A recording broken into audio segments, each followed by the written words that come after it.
नमस्कार, मैं हूं आपके साथ ज्योति कन्नौजिया और आप देख रहे हैं NIP न्यूज। आइए नजर डालते हैं खबर की ओर। 1857 के अमर शहीद एवं बैसवारी की आन बान शान राणा बेनी माधव की 218वीं जयंती पर रायबरेली पहुंचकर प्रदेश के मुख्यमंत्री योगी आदित्यनाथ ने उन्हें पुष्पांजलि अर्पित कर नमन किया। आपको बताते चले 1857 में अंग्रेजी हुकूमत की नींव हिला देने वाले अमर शहीद राणा बेनी माधव की जयंती के अवसर पर रायबरेली पधार कर मुख्यमंत्री योगी आदित्यनाथ ने उनकी विशालकाय प्रतिमा पर पुष्पांजलि करते हुए श्रद्धा सुमन अर्पित किया। तत्पश्चात डिग्री कॉलेज चौराहे पर अमर शहीदों को भी मुख्यमंत्री ने नमन करते हुए श्रद्धांजलि अर्पित की। Feroze Gandhi degree college auditorium में भाव समर्पण समारोह में बोलते हुए मुख्यमंत्री योगी आदित्यनाथ ने प्रदेश से भूमाफियाओं एवं नशा का कारोबार कर युवा पीढ़ी को बर्बाद करने वाले लोगों की पहचान कर सख्ती से निपटने का आदेश दिया।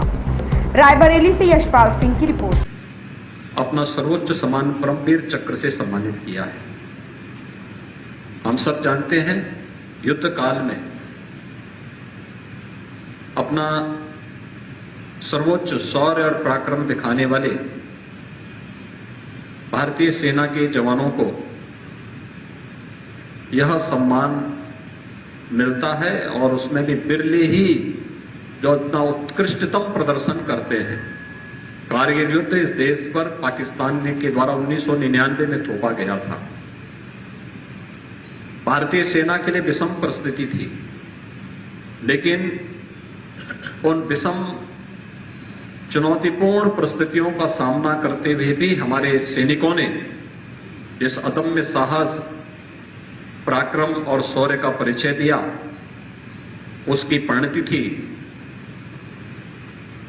कि 26 जुलाई 1999 को भारतीय सेना ने ऑपरेशन पराक्रम के माध्यम से विजयश्री प्राप्त की और भारत विजयी हुआ था। पाकिस्तान एक बार फिर मुंह की खाने के लिए मजबूर हुआ था। आज यहां पर सूबेदार मेजर संजय कुमार जी इस कार्यक्रम में उपस्थित हुए हैं। मैं उनका हृदय से अभिनंदन करता हूं और मुझे विश्वास है कि उनका शौर्य और पराक्रम हमारी वर्तमान पीढ़ी उससे अवश्य प्रेरणा प्राप्त करेगी। यहां पर स्मारक समिति ने अन्य महानुभावों को भी सम्मानित किया है जिन्होंने जीवन के अलग अलग क्षेत्र में कार्य किया है। कोई साहित्य के क्षेत्र में, कोई सेवा के क्षेत्र में, कोई तकनीक के क्षेत्र में। उन सभी महानुभावों का भी मैं इस अवसर पर हृदय से बधाई देता हूं और विश्वास करता हूं कि उनकी जो प्रतिभा है उस प्रतिभा से अनेक वर्तमान हमारी पीढ़ी प्रेरणा प्राप्त करेगी। भाइयों बहनों, हम सब जानते हैं कि देश अपनी सदियों की गुलामी के दौरान कभी चैन से नहीं बैठा। देश के अलग अलग भूभाग में आजादी के लिए एक छटपटाहट देखने को मिलती थी, लेकिन संगठित लड़ाई नहीं हो पाती थी। हम सब मिलकर के, पूरा पश्चिम उत्तर दक्षिण सभी मिलकर के एक साथ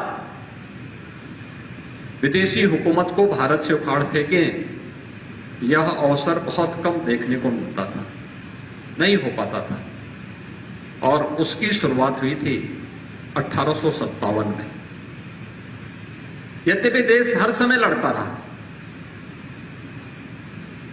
पृथ्वीराज चौहान का जो संग्राम था वह उसी विदेशी हुकूमत के खिलाफ था। महाराणा प्रताप हो, छत्रपति। वर्तमान में युवा पीढ़ी के सामने जो सबसे बड़ी चैलेंज है वह है नशा।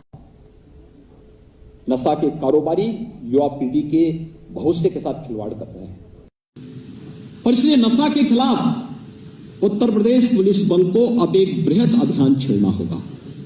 नशा का कारोबारी कोई भी हो, अगर वह अवैध और अनैतिक तरीके से युवा पीढ़ी को बर्बाद करने के लिए अपनी अनैतिक गतिविधियों को संचालित कर रहा है, हमें उसके खिलाफ कानून की शिकंजे में उसे कैद करते हुए उसको जितनी सख्ती के साथ उनके मंसूबों को ध्वस्त करना होगा।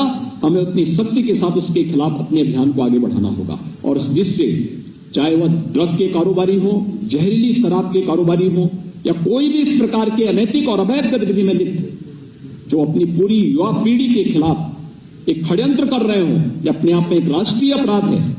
उस अपराध और ऐसे अपराधियों के खिलाफ हमारी एक नई मुहिम प्रारंभ हुई है और इस मुहिम में उत्तर प्रदेश पुलिस बल को पूरी मजबूती के साथ आगे बढ़कर के कार्य करना होगा, क्योंकि यह देश को बचाने की एक मुहिम होगी। आज हमारी सबसे बड़ी ताकत देश के अंदर हमारा यूथ है। सबसे बड़ी आबादी यूपी में निवास करती है और हम गर्व के साथ कहते हैं कि हमारे पास देश का सबसे अच्छा यूथ है, सबसे जुझारू यूथ है। इस युवा पीढ़ी के भविष्य के लिए हमें किसी माफिया और किसी भी ऐसे अपराधी को कोई छूट नहीं देनी चाहिए जो युवा पीढ़ी के भविष्य के साथ खिलवाड़ कर रहा है। मुझे बड़ा विश्वास है कि विगत 5 वर्ष के अंदर जिन कार्यक्रमों को लेकर के यूपी पुलिस बढ़ी है, उन कार्यक्रमों को सफलतापूर्वक आगे बढ़ाने के साथ ही हम प्रदेश के अंदर कानून का राज स्थापित करने के शासन की इस मंशा के अनुरूप अपने कार्य पद्धति को आगे बढ़ाएंगे। इस खबर में बस इतना ही। बने रहे NIP न्यूज के साथ।